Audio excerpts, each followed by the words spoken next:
Hello बच्चों, स्वागत है आप सभी का स्मार्ट स्कूल हब में। आज हम लेकर आए हैं आपके लिए यूपी बोर्ड क्लास 10 का साइंस, जिसमें आज हम पढ़ेंगे रसायन विज्ञान, जो कि हमारा अध्याय 1 होगा। इसका नाम है रासायनिक अभिक्रिया एवं समीकरण। आपको पता है कि आपके एग्ज़ाम की तारीख आ चुकी है, जो कि स्टार्ट हो रही है 18 फरवरी से। इसी को देखते हुए हमने आपके लिए साइंस का रिवीजन क्लास स्टार्ट किया है, ताकि आप जल्दी से इसे रिवीजन कर लें। और साथ ही साथ हम जितने भी प्रीवियस ईयर साइंस के क्वेश्चन रहेंगे हम उसको भी कवर करेंगे, ताकि आपका साइंस में अच्छा से अच्छा स्कोर आ पाए। यदि आपने इन सारे सेशन को कर लिया और साथ में आपने प्रीवियस ईयर क्वेश्चन का प्रैक्टिस भी कर लिया, तो आप आसानी से 95% इसको ला सकते हैं। तो चलिए हम आज का सेशन स्टार्ट करते हैं। आज हम पढ़ेंगे अध्याय 1, जिसमें क्या है, रासायनिक अभिक्रिया एवं समीकरण।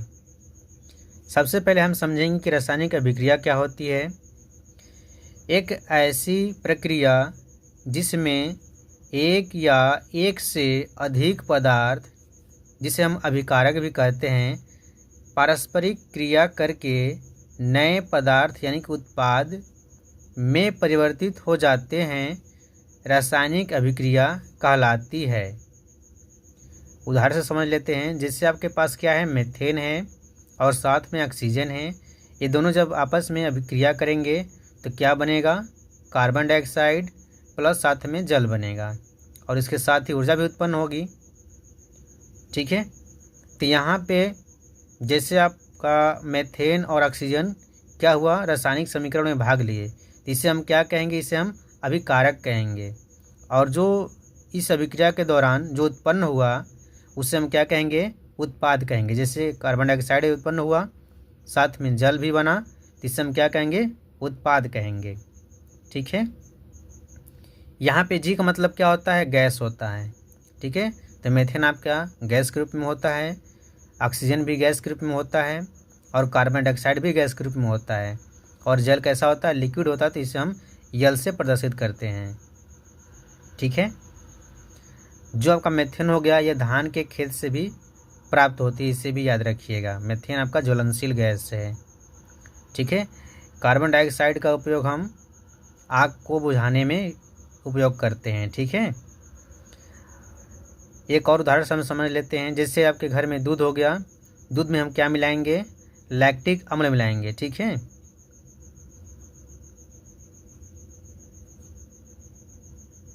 लैक्टिक अम्ल, तो क्या बनेगा, ये आपका दही बन जाएगा। ठीक है, तो यहाँ पे हमने लिया दूध और साथ में एसिड मिलाया, तो क्या बना, दही बना। तो दही क्या हुआ, आपका नया पदार्थ बना ना, तो इसे हम कहेंगे उत्पाद। ठीक है, जब भी ऐसी प्रक्रिया जिसमें क्या हो, दो या एक से अधिक पदार्थ मिलकर एक नया पदार्थ यानी कि नया पदार्थ बनाते हैं, उसे हम क्या कहते हैं, रासायनिक अभिक्रिया कहते हैं। तो यहाँ पे भी क्या हुआ, दूध से जब दही बना, तो यहाँ पे भी रासायनिक अभिक्रिया हुई है। ठीक है, क्योंकि दूध आपका कैसा होता है, मीठा होता है, दही कैसा होता है, खट्टा होता है, यानी कि नया पदार्थ बना ना। ठीक है, अब हम आगे देख लेते हैं रासायनिक समीकरण। ठीक है, तो चलिए हम रासायनिक समीकरण समझ लेते हैं।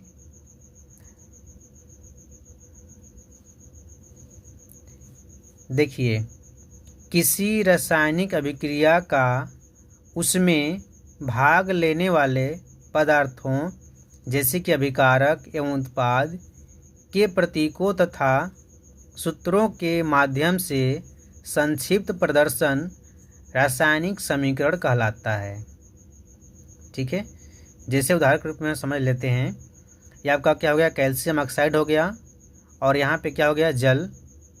ठीक है, जल हो गया, और ये जब अभिक्रिया किए तो क्या बना, कैल्शियम हाइड्रॉक्साइड बना। ठीक है, साथ में ऊष्मा भी निकला। तो देखिए, रासायनिक समीकरण क्या हुआ, किसी रासायनिक अभिक्रिया का उसमें भाग लेने वाले पदार्थों, जैसे अभिकारक एवं उत्पाद के प्रतीकों तथा सूत्रों के माध्यम से, यह क्या है, प्रतीक है, तो प्रतीक के माध्यम से हमने इसको क्या किया, प्रदर्शित किया, इसे हम क्या कहेंगे, रासायनिक समीकरण कहेंगे। ठीक है, अब रासायनिक समीकरण की ज़रूरत क्यों पड़ी? क्योंकि यदि हम इसे शब्द के रूप में लिखेंगे तो देखिए कितना बड़ा हो जाता है। कैल्शियम ऑक्साइड लिखते हैं हम,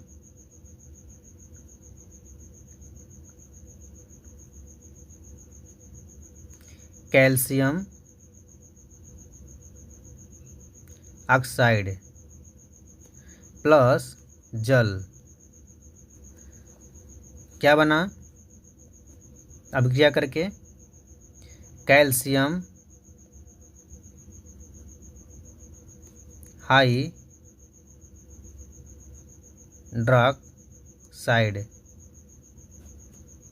प्लस उष्मा। देखिए जब समीकरण के रूप में था तो कितना छोटा था, लेकिन हमने इसे शब्द के रूप में लिखा तो कितना बड़ा हो गया। तो इसी को छोटा रूप में प्रदर्शित करने को हम रासायनिक सूत्र का उपयोग करते हैं, ठीक है, जिसे हम क्या कहते हैं? रासायनिक समीकरण कहते हैं। तो आशा करता हूँ कि आपको रासायनिक समीकरण समझ में आ गया होगा। अब हम जो दो टर्म बार बार आ रहा है, कौन कौन सा, जिसे हम अभिकारक और उत्पाद कहते हैं, उसे भी समझ लेते हैं। तो देखिए अभिकारक क्या होता है उसको हम देख लेते हैं।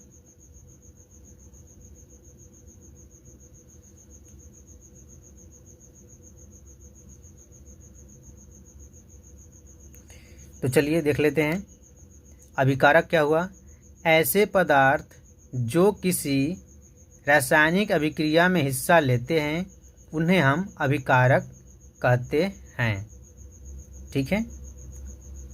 उत्पाद क्या होता है उसे भी देख लेते हैं।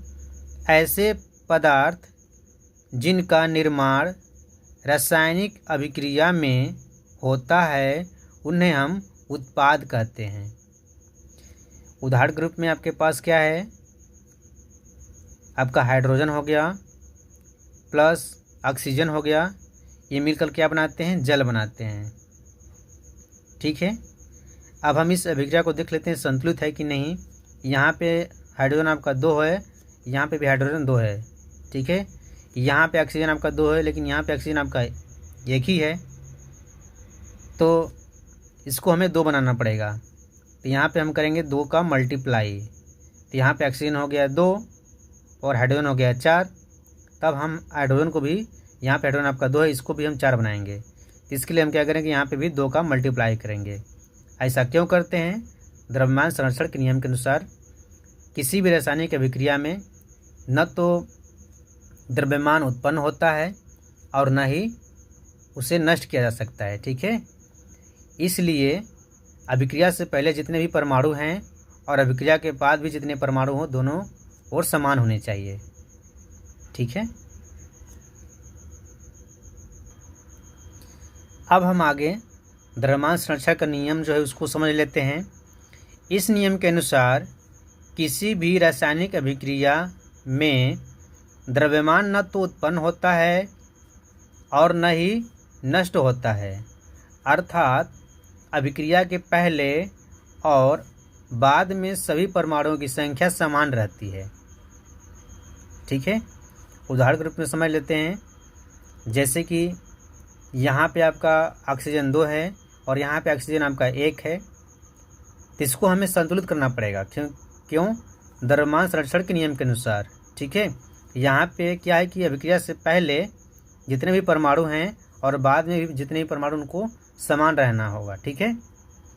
तो यहाँ पे हम इसको 2 बनाएंगे ऑक्सीजन को। इसके लिए हम क्या करेंगे? यहाँ पे 2 का मल्टीप्लाई करेंगे, ठीक है। जब यहाँ पे हम 2 का मल्टीप्लाई करेंगे तो यहाँ पे हाइड्रोजन कितना हो गया? 4, ऑक्सीजन हो गया 2, यहाँ पे हाइड्रोजन कितना हो गया? आपका 2। इसको हम क्या करेंगे? इसको भी हम 4 बनाएंगे। तो यहाँ पे 4 बनाने के लिए यहाँ पे आगे करेंगे 2 का मल्टीप्लाई। तो यहाँ पे भी हाइड्रोजन हो गया 4, यहाँ पे भी हाइड्रोजन 4, यहाँ पे ऑक्सीजन 2 और यहाँ पे भी ऑक्सीजन 2 हुआ, ठीक है। हाइड्रोजन कैसे होते हैं? गैस होते हैं, तो इसको हम G से प्रदर्शित करेंगे। ऑक्सीजन को भी G से प्रदर्शित करेंगे। और आपका जल कैसा होता है? लिक्विड, तो इसको हम स्मॉल l से प्रदर्शित करेंगे, ठीक है। आशा करता हूँ कि द्रव्यमान संरक्षण का नियम आपको समझ में आ गया होगा। अब हम रासायनिक समीकरण को संतुलित करना सीखते हैं, जिसमें हमारा पहला विधि है हीट एंड ट्रायल विधि, ठीक है। इसमें हम क्या करते हैं, जितने भी आसान आसान समीकरण होते हैं उसको संतुलित कर लेते हैं। लेकिन हम एक और विधि आपको बताएंगे जो कि आपका जो जटिल समीकरण होगा उसको भी आसानी से संतुलित कर पाएंगे। तो चलिए हम देख लेते हैं।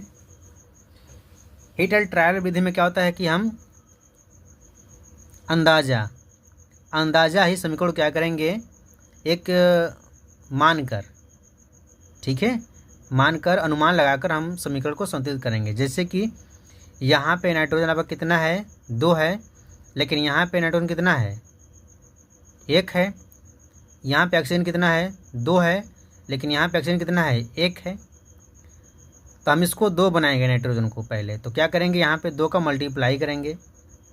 अब यहाँ पे नाइट्रोजन 2 हो गया, ऑक्सीजन भी 2 हो गया, यहाँ पे भी ऑक्सीजन 2 हो गया और यहाँ पे भी नाइट्रोजन 2 हो गया। यानी कि यह समीकरण क्या हो गई, संतुलित हो गई। ठीक है, यहाँ पे देख लेते हैं, दूसरा नंबर देखते हैं। पहला तो हो गया, दूसरा देखते हैं। यहाँ पे मैग्नीशियम आपका 1 है, ऑक्सीजन 2 है और यहाँ पे मैग्नीशियम आपका 1 था, ऑक्सीजन भी 1 था। इसको संतुलित करने के लिए हमने आगे से 2 का मल्टीप्लाई किया। तो यहाँ पे मैग्नीशियम आपका 2 हो गया, ऑक्सीजन भी 2 हो गया। लेकिन यहाँ पे मैग्नीशियम 1 है तो इसको हम क्या करेंगे, 2 बनाएंगे। तो यहाँ पे हम 2 से मल्टीप्लाई कर देंगे। तो यहाँ पे मैग्नीशियम 2 हो गया, यहाँ पे भी मैग्नीशियम 2, ऑक्सीजन यहाँ पे 2, तो यहाँ पे भी ऑक्सीजन 2। यानी कि अभी समीकरण क्या हो गया, संतुलित हो गया। अब तीसरे नंबर का देख लेते हैं। यहाँ पे हम सबसे पहले ऑक्सीजन को देखते हैं। ऑक्सीजन यहाँ पे 3 है तो यहाँ पे भी ऑक्सीजन 3 है। ठीक है, एल्युमिनियम यहाँ पे 2 है, लेकिन एल्युमिनियम यहाँ पे 1 ही है। तो इसको 2 बनाने के लिए हम क्या करेंगे, यहाँ पे 2 का मल्टीप्लाई करेंगे। ठीक है, और यहाँ पे आपका आयरन कितना था, 2 था, यहाँ पे आयरन 1 ही है।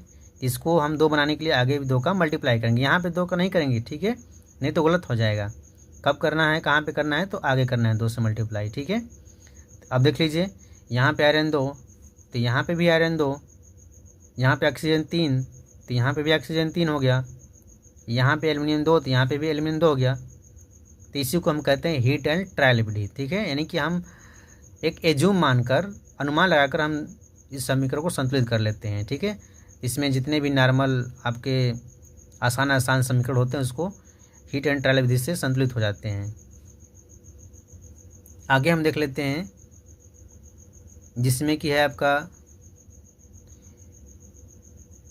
AgBr और Ag प्लस ब्रोमीन। ठीक है, यानी कि सिल्वर ब्रोमाइड और क्या बन रहा है आपका, सिल्वर प्लस ब्रोमीन बन रहा है। इसको हम संतुलित करते हैं। तो देखिए, यहाँ पे ब्रोमीन आपका 2 हो गया, यहाँ पे ब्रोमीन आपका 1 है, यहाँ पे जो आपका सिल्वर है आपका 1 है, यहाँ पे भी सिल्वर 1 है। हमें ब्रोमीन को संतुलित करना है, तो ब्रोमीन के लिए हम क्या करेंगे, यहाँ पे 2 का मल्टीप्लाई करेंगे। जब यहाँ पे हम 2 का मल्टीप्लाई करेंगे तो यहाँ पे आपका चांदी भी 2 हो गया। तो इसको 2 बनाएंगे, तो इसके लिए भी हम आगे 2 का मल्टीप्लाई करेंगे। तो यह भी समीकरण क्या हो गया, संतुलित हो गया। देखिए कितना आसानी से हो गया। अगला है, देखिए यहाँ पे मैग्नीशियम 1 है, यहाँ पे भी मैग्नीशियम 1 है, यहाँ पे आपका हाइड्रोजन 1 है, हाइड्रोजन यहाँ पे 2 है। तो इसको हम 2 बनाएंगे, तो यहाँ पे 2 का मल्टीप्लाई करेंगे। जब हाइड्रोजन 2 करेंगे तो यहाँ पे आपका क्लोरीन भी 2 हो गया, तो यहाँ पे भी क्लोरीन 2 है, यानी कि ये आपका सही हो गया। मैग्नीशियम 1 है तो मैग्नीशियम भी 1 हो गया। ठीक है, कितना आसानी से हो गया, क्योंकि ये आपका आसान वाला है। अब हम थोड़ा सा कठिन वाला भी देख लेते हैं, उसको हम दूसरे विधि से लगाएंगे। चलिए हम 6ठे नंबर का संतुलित करते हैं। इस समीकरण को हम दूसरे विधि से लगाएंगे। सबसे पहले क्या करेंगे, देख लेते हैं क्या क्या परमाणु है, पहले उसको लिख लेते हैं। यहाँ पे एल्युमिनियम है, एल्युमिनियम को लिखेंगे। ठीक है, एल्युमिनियम कितना है, 1 है, तो यहाँ पे लिखेंगे 1। क्लोरीन कितना है, 3 है, तो यहाँ पे लिखेंगे 3। कैल्शियम कितना है, कैल्शियम आपका है, इसको पैक कर देते हैं। ठीक है, कैल्शियम कितना है, 1 है, तो यहाँ पे लिखेंगे 1। ऑक्सीजन कितना है, 2। ठीक है, क्योंकि 2 का मल्टीप्लाई हुआ है ना, तो यहाँ पे 2 हो गया। और हाइड्रोजन कितना है, वो भी 2 हो गया, इसको भी पैक कर देंगे। ठीक है, अब इधर लिख लेंगे, यहाँ पे एल्युमिनियम कितना है, 1 है, ऑक्सीजन देखिए 3 है, तो यहाँ पे हो जाएगा ऑक्सीजन 3, हाइड्रोजन आपका 3 हो जाएगा। ठीक, इसको भी पैक कर देंगे। उसके बाद क्या है आपका, यहाँ पे है कैल्शियम कितना 1 है, और क्लोरीन कितना है आपका 2 है, इसको भी पैक करेंगे। अब यहाँ से हम चालू करते हैं, देख लेते हैं। यहाँ पे देखिए कैल्शियम आपका 1 है, कैल्शियम 1 है, ठीक है। यहाँ पे क्लोरीन आपका 2 है, यहाँ पे क्लोरीन कितना है 3 है, तो यहाँ पे करेंगे 3 का मल्टीप्लाई और यहाँ पे करेंगे 2 का मल्टीप्लाई। तो यहाँ पे 2 करेंगे तो एल्युमिनियम कितना हो जाएगा, 2 हो जाएगा, क्लोरीन कितना हो गया 6 हो गया, यहाँ पे कैल्शियम आपका 3 हो गया और यहाँ पे क्लोरीन कितना हो गया 6 हो गया। जब कैल्शियम आपका 3 हो गया तो यहाँ पे कैल्शियम 3 बनाना है हमको, तो यहाँ पे करेंगे 3 से मल्टीप्लाई। जब 3 से मल्टीप्लाई करें तो कैल्शियम भी यहाँ पे 3 हो गया, ऑक्सीजन आपका 6 हो गया, हाइड्रोजन आपका 6 हो गया, ठीक है। और यहाँ पे देखते हैं एल्युमिनियम आपका कितना है, यहाँ पे 2 है, एल्युमिनियम आपका 1 है, तो इसको भी हम क्या करेंगे 2 से मल्टीप्लाई करेंगे। जब 2 से मल्टीप्लाई करेंगे तो एल्युमिनियम आपका हो जाएगा 2, ऑक्सीजन हो जाएगा आपका 6, हाइड्रोजन हो जाएगा आपका 6। अब देखिए यहाँ पे एल्युमिनियम 2 है तो यहाँ पे भी एल्युमिनियम 2 है, क्लोरीन आपका 6 है तो क्लोरीन आपका 6 हो गया, कैल्शियम 3 है तो कैल्शियम 3 हो गया, ऑक्सीजन आपका 6 है तो ऑक्सीजन भी 6 हो गया, हाइड्रोजन 6 तो हाइड्रोजन भी 6 हो गया। अब क्या करेंगे, अब देखिए यहाँ पे LCl3 में क्या करें 2 का मल्टीप्लाई किए हैं, तो यहाँ पे हम क्या करेंगे 2 से मल्टीप्लाई कर देंगे। यहाँ पे कैल्शियम हाइड्रोक्साइड में क्या किए हैं, पूरे में 3 से मल्टीप्लाई किए हैं, तो यहाँ पे हम 3 से मल्टीप्लाई करेंगे। 3 का मल्टीप्लाई का मतलब क्या हुआ, इसमें भी मल्टीप्लाई है, इसमें भी मल्टीप्लाई है, ठीक है। और यहाँ पे हम एल्युमिनियम हाइड्रोक्साइड में क्या करेंगे 2 से मल्टीप्लाई करेंगे, क्योंकि हम 2 का मल्टीप्लाई किए हैं, तो यहाँ पे 2 से मल्टीप्लाई करेंगे। कैल्शियम क्लोराइड में क्या करेंगे 3 से मल्टीप्लाई, क्योंकि यहाँ पे 3 से मल्टीप्लाई हुआ, तो यहाँ पे हम करेंगे 3 से मल्टीप्लाई। ये समीकरण क्या हो गया, संतुलित हो गया। ठीक है, देखिए कितनी आसानी से हो गया। अगला हम देख लेते हैं, एक आपको हम होमवर्क में देंगे, ठीक है, और एक हम आपको करके बताते हैं। यहाँ पे लिखेंगे पहले पोटेशियम कितना है 1 लिखेंगे, क्लोरीन कितना है आपका 1 है तो 1 लिखेंगे, ऑक्सीजन कितना है 3 है तो 3 लिखेंगे। इसको हम क्या करेंगे ब्रैकेट में कर देंगे, ठीक है। यहाँ पे आपका पोटेशियम कितना है 1, क्लोरीन कितना है 1, इसको हम ब्रैकेट में करेंगे। यहाँ पे ऑक्सीजन कितना है 2, इसको ब्रैकेट में करेंगे। यहाँ पे ऑक्सीजन आपका 3 है, यहाँ पे आपका 2 है, इसको हम करेंगे 2 से मल्टीप्लाई, इसको करेंगे 3 से मल्टीप्लाई। ये ऑक्सीजन हो गया 6, ये भी हो गया 6, क्लोरीन भी हो गया आपका 2, और पोटेशियम आपका हो गया 2। पोटेशियम यहाँ पे 2 हो गया, यहाँ पे 1 है, तो यहाँ पे क्या करेंगे 2 का मल्टीप्लाई, तो यहाँ पे भी हो जाएगा पोटेशियम आपका 2 हो जाएगा, और क्लोरीन भी आपका हो जाएगा 2, ठीक है। अब देख लीजिए ऑक्सीजन यहाँ पे 6 तो ऑक्सीजन यहाँ पे 6 हो गया, क्लोरीन 2 है तो क्लोरीन भी 2 हो गया, पोटेशियम 2 है तो पोटेशियम भी 2 हो गया। कितना आसानी से संतुलित हो गया। अब यहाँ पे हम लगा देते हैं, यहाँ पे देखिए ब्रैकेट में क्या है 2 का मल्टीप्लाई, तो यहाँ पे 2 का मल्टीप्लाई करेंगे। इस वाले में कितना है 2 से, तो यहाँ पे भी 2 का करेंगे, और ऑक्सीजन में यहाँ पे कितना है 3, तो यहाँ पे 3 का मल्टीप्लाई कर देंगे, ठीक है। देखिए कितना आसानी से हो गया ना। तो बच्चों आशा करता हूँ कि आपको रासायनिक समीकरण संतुलित करना आसानी से समझ में आ गया होगा। यह आपका समीकरण है, इसको हम आपको होमवर्क में दे रहे हैं, आप इससे लगाइएगा, नहीं आएगा तो फिर हम आपको अगले वीडियो में बना देंगे, ठीक है। तो आज के लिए इतना ही। आशा करता हूँ कि आपको वीडियो पसंद आया होगा। यदि आपको वीडियो पसंद आया तो प्लीज़ चैनल को सब्सक्राइब कर लें, बेल आइकन को प्रेस कर लें, ताकि हमारे द्वारा डाले गए वीडियो के अपडेट आपको मिलते रहें। तो आज के लिए धन्यवाद।